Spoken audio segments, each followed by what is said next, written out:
Today, on A Word on Westerns, Gregory Harrison. We had some amazing people, and directors. Virgil Vogel did a bunch of those too. Virgil Vogel did it. Greg, one day we were shooting and he goes, Greg, can you move a little bit out of the frame? We're trying to get the mountains in the shot. I said, I can do that, Virgil, but there's a fire right there you're asking me to move toward. He goes, yeah, but we need the mountains.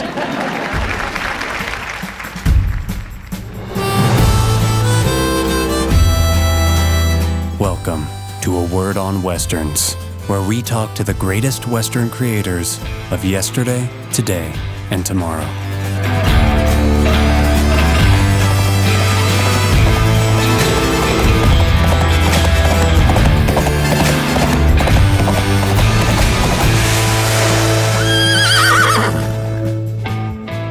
Hi, I'm Rob Word, and today, yes, we are talking to the actor Gregory Harrison.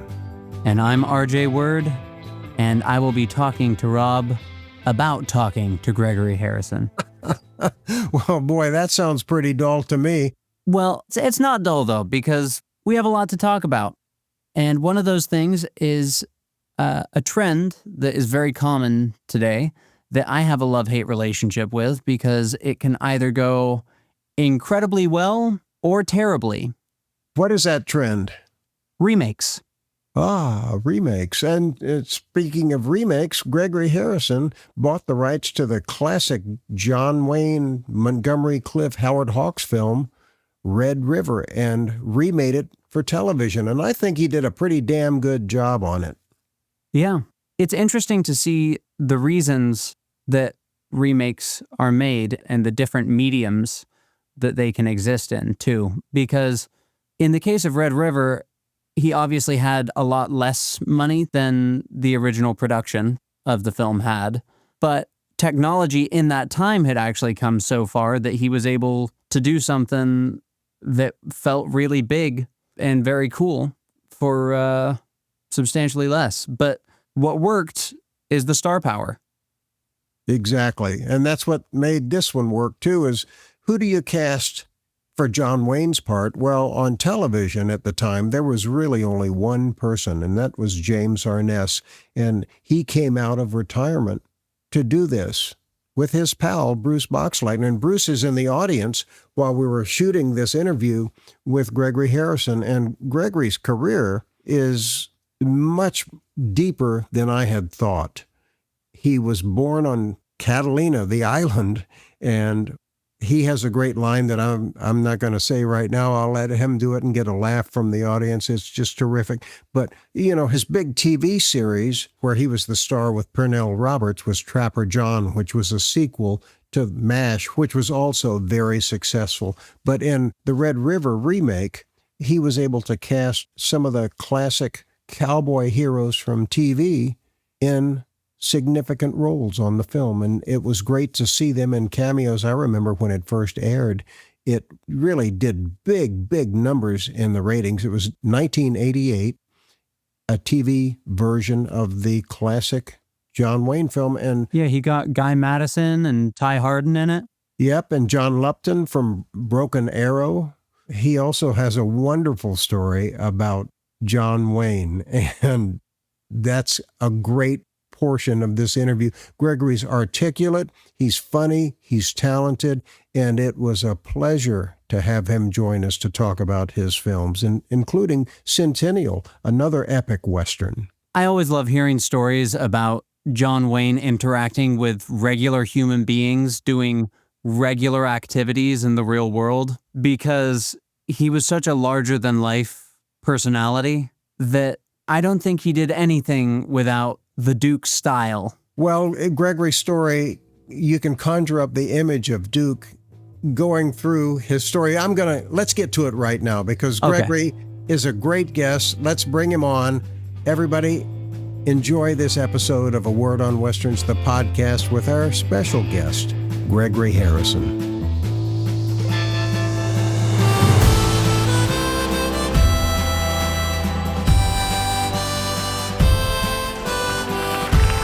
You don't know him for Westerns, but this is a guy who found the rights to Red River and decided to remake it. And who's he going to get as the star?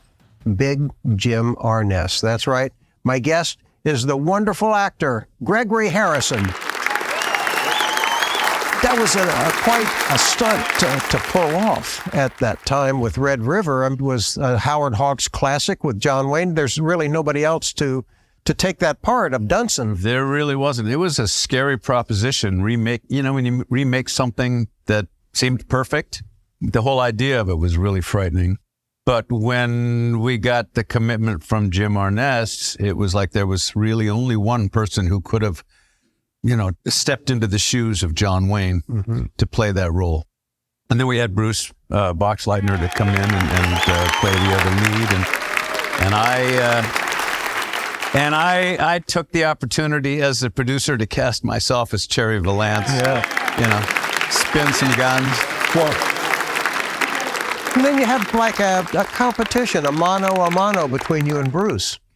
I would lose that battle every time. No, we collaborated really nicely. We had a great time. In the original version, the scenes with your character, Cherry Valance, he's so prominent at the beginning of the film, but then he sort of disappears. And it's, I think, because he was getting very friendly with Joanne Drew, who he later married. And it really upset Howard Hawks. But those scenes came back, and you were in those. So those are missing scenes from the original that we got to finally see. Yeah, and we had a little longer format for it, we were able to add some stuff. It was one of the most fun jobs I've ever had for many reasons. Being able to put Ray Walston in as the cookie, and we had such a great assortment of actors, and then getting some of the old class, Ty Hardin, and God, I can't remember who we had. Guy Madison, John Lupton, people who I had grown up watching them do their Western, their Warner Brothers Westerns, for half-hour Westerns, and we got them all to come back and do this show. And then the highlight for me was being able to sit with Jim between shots out in Tucson, and we shot all over Tucson for about 4 or 5 weeks, and to sit with Jim and talk surfing. I'm a surfer. I started surfing at 9 years old over on Catalina Island. And Jim was famously one of the first Howley surfers to be accepted at Makaha, the west side of Oahu. Wild Serious, side. big wave surfers and surfing, and all of the local Hawaiian boys accepted Jim. And so I knew he had, and plus Rolf, his son, had been the U.S. surfing champ in like 1980, 1979, 80. And one of the best surfers that I've ever watched surf. And Jim had raised him to become this great surfer. So anyway, I had all this stuff to sit and talk to Jim about. And I'm still a surfer. I'm still crazy about it. And I'm still just so stoked that, using my surfing terms, I'm so stoked that I was able to spend that time with Jim Arness. Did you ever surf with him at all? Never surfed with him. No, he was beyond. When we did that, his knees were so bad that he couldn't even get up on the horse without a little help. Once he was up there, he looked great, and he did fantastic work. But no, he had bad knees, but he loved to talk about surfing still. Mm-hmm. He loved surfing as much as I did. So that was another one of the big highlights for me. And I that isn't why we cast him, because he was really the only one who could play John Wayne's, fill John Wayne's shoes. It must have been a tough decision for him also to step into Duke's shoes, because Duke had been his mentor too. Yeah. I don't know how tough that was, but I would assume that was nerve-wracking. Mm-hmm. The cameos that you had in that film, Guy Madison too. I remember getting a call from one of the producers on your show before it went into production, and they were saying, we're thinking about Guy Madison as one of the leads. Right. And we hear he's not in good health and he's missing a lung. And I said, we just shot with him in France for The Adventures of William Tell. And while he was missing one of his lungs, he is such a pro. He was just right there, but you just need to pace him. We had him playing an older guy, so it worked in his character. But I said, you'll be happy you used him. He's a consummate pro. And he was. And it was great to see him. And he was. And he'd sit at his chair. He had a tank of oxygen with him, and he had the mask on until we'd say action. But then he showed up. What was the elevation where you were? It was lowlands. It was Tucson. It was the old western town in Tucson and the environs around that area. But so it wasn't that high. Low desert. Speaking of the John Wayne Howard Hawks film, do you have a John Wayne favorite film? Oh, I have a lot of John Wayne films that I love. Good man.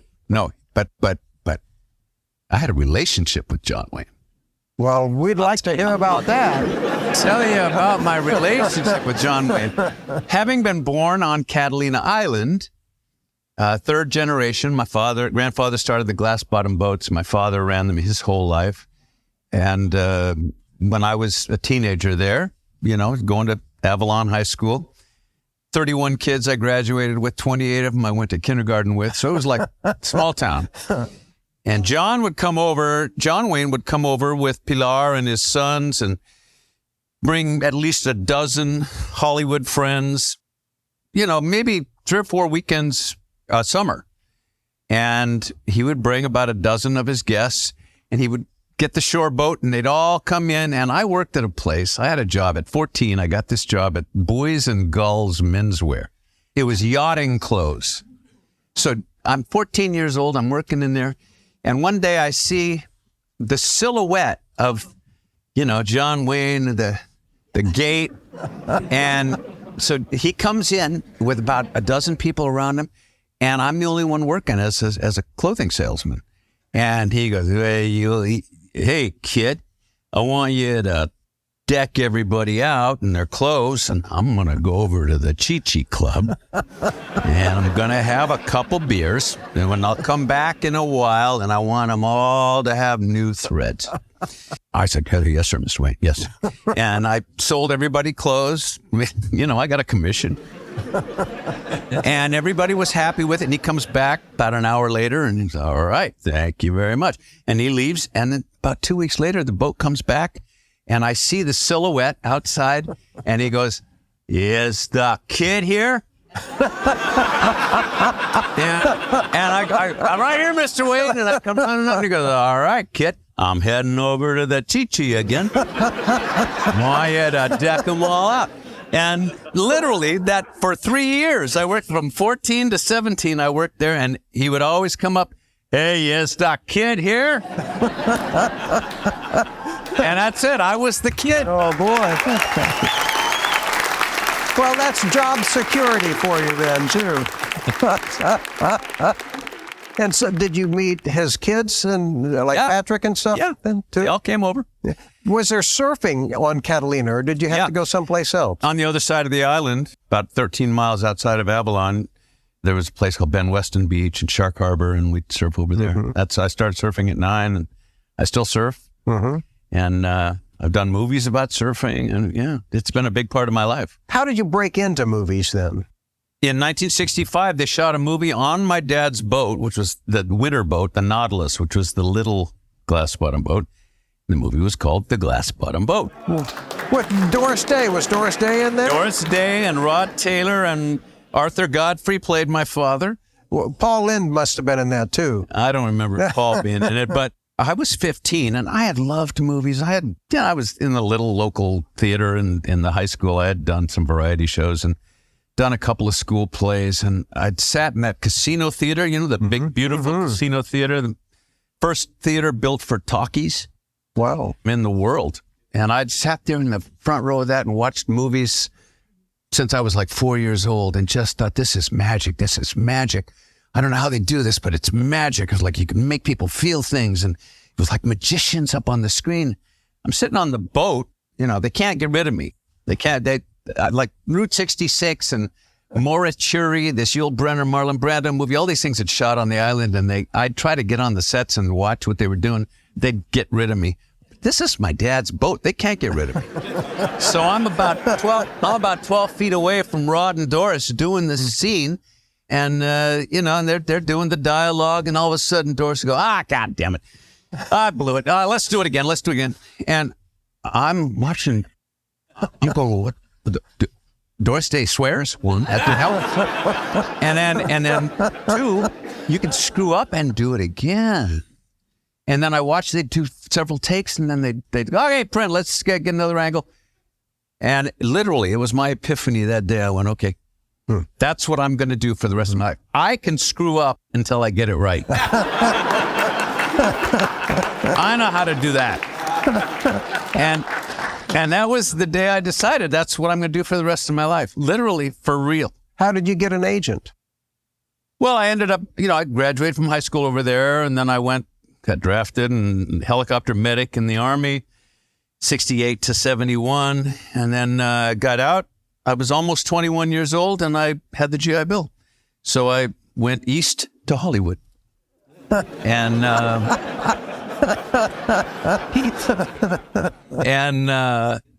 Stell Harmon's Actors Workshop took the GI Bill.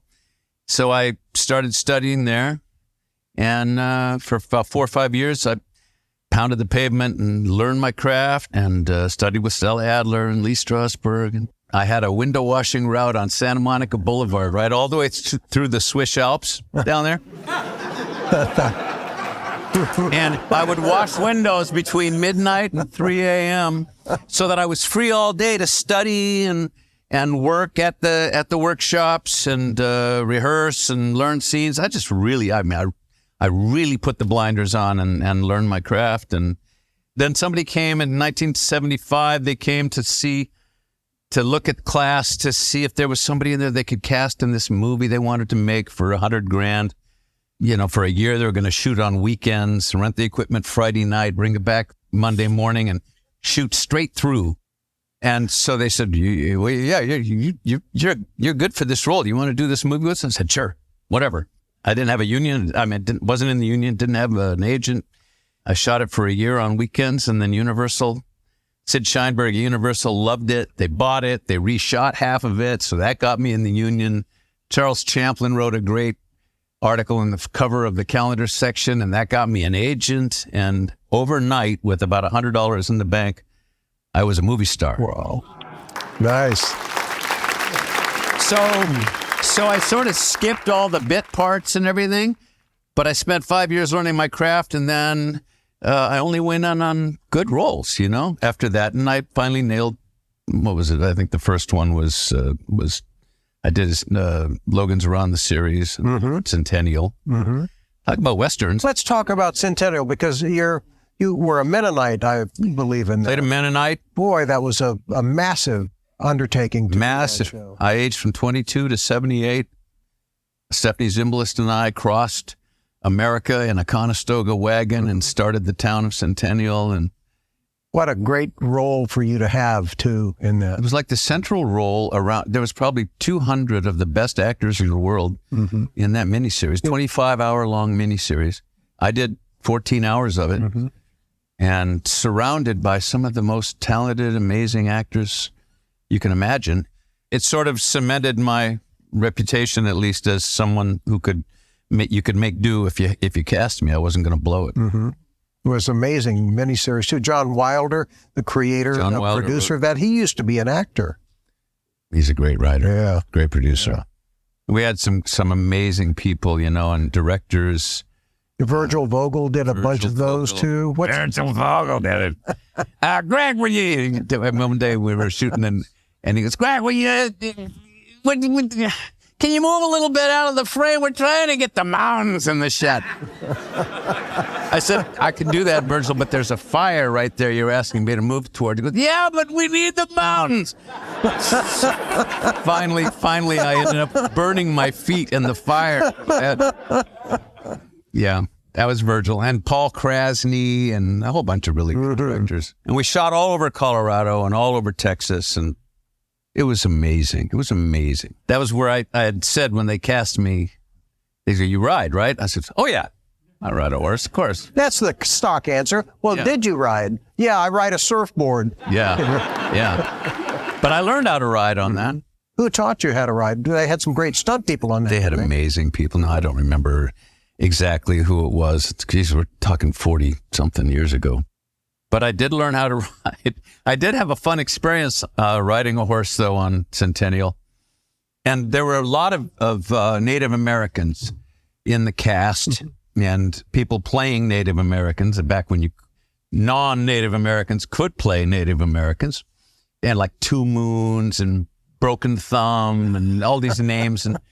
And so I'm doing this biggest scene in the show where I'm on my horse. I'm looking at the plains and Stephanie Zimbalist, my wife, is around the campfire and a snake bites her on the neck.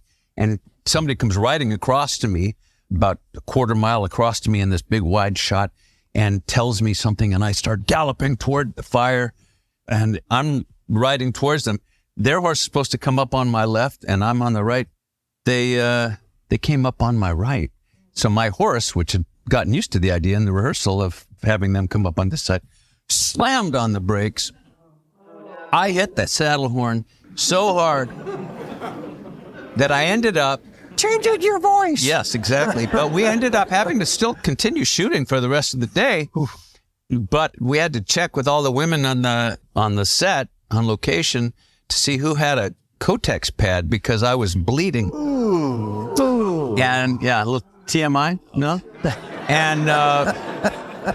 And so I continued. We shot the scene. I had to come pick her up and weep, which was kind of getting easy to do at that point, and weep over her. And by the end of the day, about 14 hours of shooting, then they took me to the hospital where they put a catheter in me to stop the bleeding. Ooh. And I spent the night in the hospital, and the next morning, 6 a.m., I'm back in the van. We're going back out to set, and my honey wagon, which had Gregory Harrison on my door of my honey wagon, had been changed to now it said, Broken Pee-Pee. And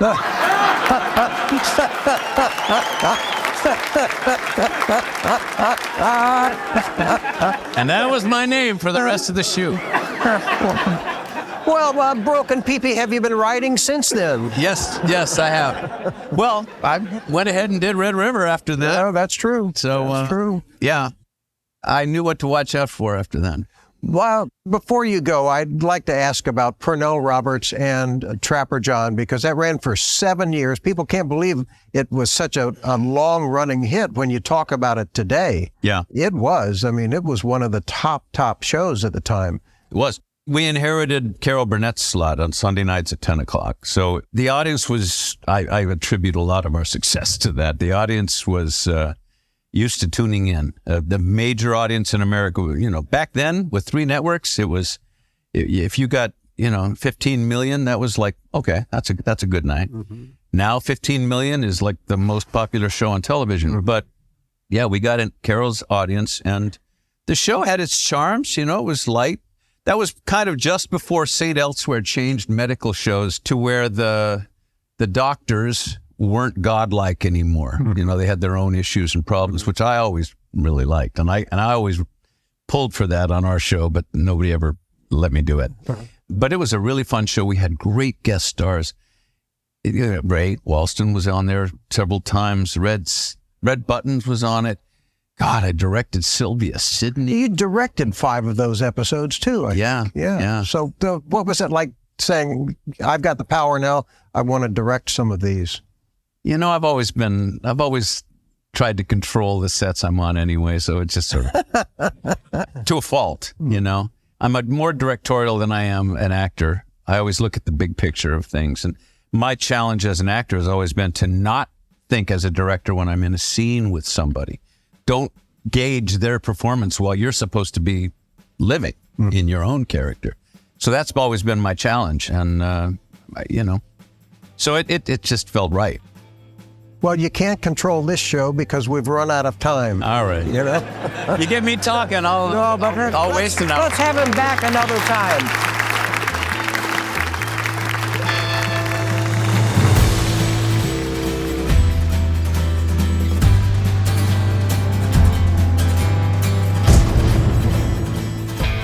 Well, Gregory sure was great, and he had that audience eating out of his hand. I know. Let's get him back to do more because his career is fascinating, and I especially love, of course, the Western discussion. But Logan's Run, he was in that TV series too, and we didn't really get a chance to talk much about Trapper John or Purnell Roberts, so let's get him back. What do you think? That sounds good. I've never seen the Logan's Run TV series. I've seen the film, which was definitely impactful to my young mind, being inspired by all sorts of sci-fis. Well, at the time, it was state of the art. And of course, now it doesn't look, it's like looking at Star Trek, the original series. Yep. Another example of a remake. Those new Star Trek films look really incredible. They rock. In the 60s and 70s, they couldn't have even dreamt of the realism that we've achieved today. But another remake that's one of my all-time favorites is the Coen brothers' True Grit. Oh, I love that too. And so many people said, it's not John Wayne. Well, no, it's not John Wayne. John Wayne was in another version of that. It's like remaking Hamlet. You've got this wonderful source material, the Charles Portis novel, that if you haven't read it out there, go get it. It's hysterical. The dialogue, the narration, the rhythm of the story is exactly what the Coen brothers captured. Yep. And Jeff Bridges isn't trying to be John Wayne. He's Rooster Cogburn. It's his own take on it, and that's what I like to see in, a remake. It's a different interpretation of the adventure. Of the novel. And so many, you can't say, well, let's not remake Robin Hood. Well, it's been remade dozens of times, but actually the Errol Flynn one by Michael Curtiz still is the best. Yep. I do love the Costner one, though. Yep. That's almost like a Western in England, the way it's paced and the action. Great. And you've got Morgan Freeman and Alan Rickman in there, too. I'd like to see that again. In fact, let's screen that tonight. Sounds like a plan. Let's make it a double feature with Robin Hood Men in Tights. Okay. Thanks for joining us out there. We hope you'll join us on our next A Word on Westerns podcast. Happy trails. If you enjoy what we do here, please take a moment to follow our show and share these interviews with your friends. You can also find A Word on Westerns on Patreon, Facebook, and YouTube. Thank you, and see you next week on A Word on Westerns.